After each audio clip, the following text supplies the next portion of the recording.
Hi, in Unit 4 I want to talk about usability tests. Who are some of the players that could take part in a usability test, and what are the expectations around those roles? Obviously the most important person in a usability test is the participant. Now that participant should be a representative end user of the system. Their key responsibilities, of course, are to take the test and to think aloud. So what we mean by this is that there are times that when you're meeting with someone, they don't really understand the context of a usability test. And so they may have a laundry list of things that they want to talk to you about, tell you what they don't like about the system.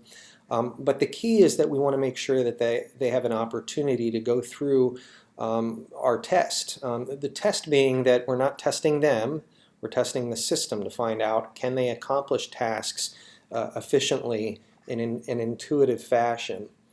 Think aloud is a method whereby we can kind of understand what are they thinking about. Not just how do they move their mouse or do tasks on the keyboard to interact with the system, but what are the things that they're thinking about. So we encourage folks to think aloud. And of course we need to be careful because our expectation sometimes is that we fully expect users to behave in a certain way or to have a certain level of experience. And sometimes the people that we recruit, we want to make sure that they are novice users, not power users. We want to make sure that the folks that are being tested are representative of the entire target end users, if you will. Now, someone who may be providing a laptop or the computer that's being tested on, sometimes this is an individual role. Many times it's the facilitator is using his or her laptop. At other times the test may be done remotely, so it could be the end user who's providing their own computer. In the case where we're providing the machine for the end user to use, there's a couple things that we want to keep in mind with respect to setup. If we're going on site where the client is located, obviously bring our laptop, bring a mouse, bring a power cord so we don't have to worry about that. Potentially bring an Ethernet cord because we don't know what the internet connectivity might be. And then certainly being able to have enough control over the machine so that you can log in. If you need to VPN, you can do that. Turn your screensaver off. Even thinking about your browser, minimizing some of the clutter because they're going to be using this interface. And then having a clean desktop because we're representing the organization.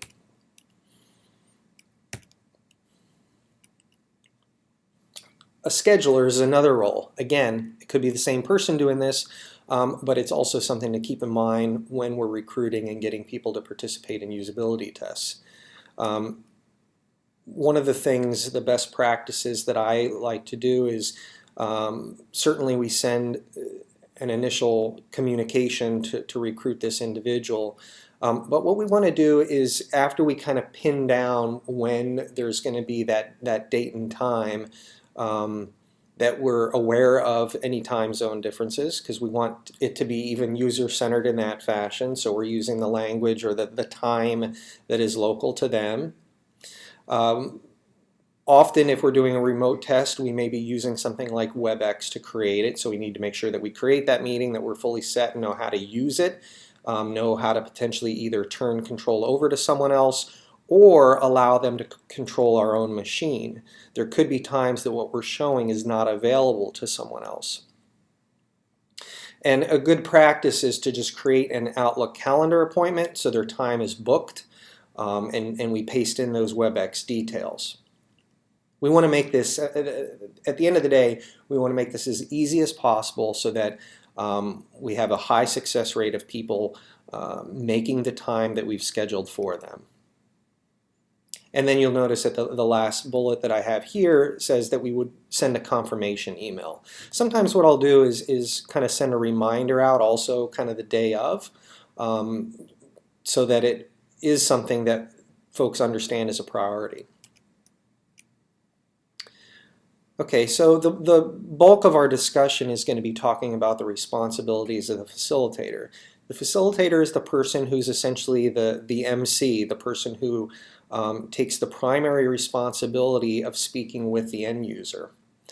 So what's critical is that as a facilitator, you need to join with your participant. Now, what does that mean? Well, sometimes it means that I tend to bias and like facilitators that potentially are a little bit more outgoing and extroverted. And what this means is trying to find a way to connect with the participant, because when they come in for a usability test, they could have anxiety. Anytime you hear the word test, it makes it sound as though your own performance is going to be rated, and we need to kind of put them at ease. One of the ways that we do this is that we emphasize that we're testing the design, not the user, not them. As a facilitator, we will have a prepared script, and it's fairly important that you read the script questions verbatim. The reason for that is if I'm a facilitator and I read the question one way, show me how you would accomplish this task, and if I set it a different way to someone else, it could be interpreted in a different way, and that could skew our results, our data. So even if the question was worded wrong, if we were saying it in a verbatim, exact nature each time, then at least we'd have a consistent misunderstanding. So we want to try to do the script questions verbatim. As I mentioned, we want to encourage participants to think aloud, so kind of talking us through their process and the decisions that they're making to perform tasks.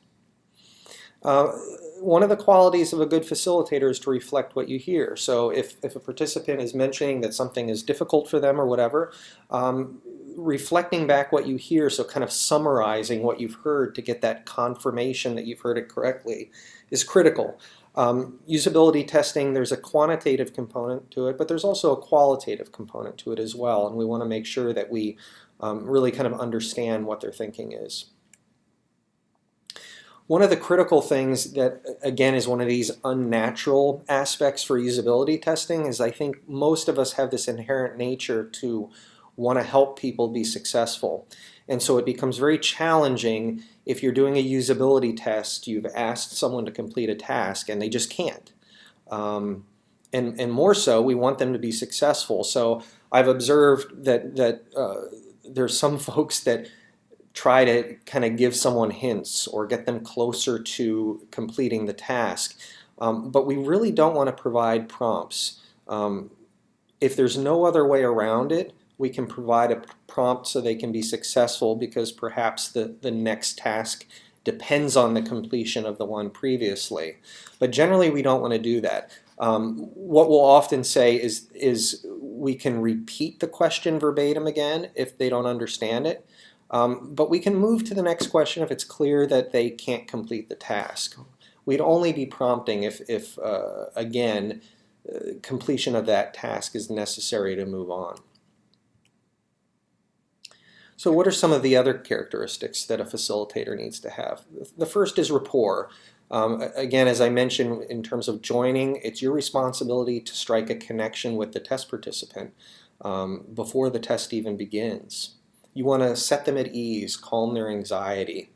Try to understand what you think their personality is. See if there's some common thing between you that you can talk about. The point here is indicating that folks come in with different expectations and need to have things described to them in different ways. So you may need to adjust your style based on how formal or approachable someone is. And whatever the case, it's your job to make them feel comfortable and secure. Okay, this is that unnatural piece that I mentioned for a facilitator, that it's your job to be objective. But I recognize that it's almost impossible to remain objective. For some of you who are facilitating a usability test, you are very invested in this set of features that's being tested. Maybe you are the designer working on it or the developer working on it, so you want these people to be successful. However, Almost think of it as though you're the teacher not looking for what's right in the system, you're the teacher that's trying to find the faults in the system. So by being objective, it allows us to, in a more transparent way, understand what are the places that we need to improve. That's the whole point of the usability test, isn't to pat ourselves on the back. Instead, it's to find where are there places where we made an educated guess for the best design, but we didn't quite get it right. So again, we want the participant to complete tasks on his or her own as much as possible. Sometimes that means that when we ask a question, there could be an uncomfortable pause for a long time if they're not successful. And the rule of thumb that I try to provide is that if it gets uncomfortable, let it almost get that much more uncomfortable, and then repeat the question. Do it verbatim. It's only at that point where it seems like they can't be successful, do you move on. I mentioned that you may need to provide those prompts, but recognize that if you have to provide a prompt, and by a prompt, what I mean by that is if you say things that get the participant closer to completing the task, so they're not doing it on their own, then the person who's recording this would indicate that it was not a completed task. If you're providing a prompt that is neutral, that doesn't get them closer, then the recorder can use his or her judgment to say that perhaps they could complete the task without any assistance. So it's important that if you do a prompt, try not to give up too early and allow people to struggle if need be. A facilitator needs to be prepared. As I mentioned, sometimes they're the ones that are responsible for machine setup, so you want the browser to look pretty vanilla and not have all these bookmarks open and available. Have a clean desktop. Maybe you have an Allegis group logo. Make sure that you have connections for power and internet, and you've done the login things that are required. Read through the script ahead of time so you understand what some of the potential problems might be with interactions, operations, messages, and instructions. A facilitator needs to have a good memory as well, and this is an area that's challenging for me, but sometimes what you need to do is remember behaviors or things that the participants said earlier in order to kind of probe those behaviors later in the session. It may just be one of these things where you get through the tasks, but at the end you have a little bit of time and want to revisit some of these things. So I have an example here. So a participant attempts to perform the same task 3 different ways over the course of the test. The facilitator wants to kind of probe to understand why they did the task differently each time. A facilitator should be a good listener. This goes along with that think aloud process because you want to be hearing what they're saying, kind of repeating back in summary fashion what you think you've heard, and you want them to walk you through the decision-making process. Remember, this is the time that we want to hear from that individual. We don't want to hear our own voices. As I mentioned, reflect back to the participant, both the content and the implication of the participant's comments, and to paraphrase what you hear. What you want to do is make sure that you're focusing on the speaker's message rather than thinking of the next question. Sometimes we can get ahead of ourselves by following the script, but we really want to hear what's going on.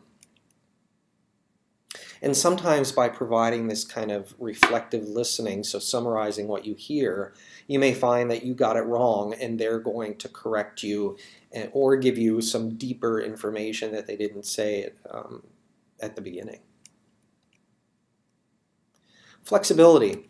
And what I mean by that is that even though we need to, for the most part, stick to the script verbatim, and that's when it gets to the questions. We want to be verbatim when it comes to the questions, but be prepared to deviate from the test plan. So there's times when a test participant just doesn't understand, what is this that they're doing, what is their role, or they don't even understand the question. And so there are times that maybe you have to kind of shift out of this role of just sticking to the script. And sometimes what that means is if you realize that it just doesn't make sense, if there's a really troubling area, just skip over those tasks or those questions, or perhaps rephrase it so that it's understandable to the participant.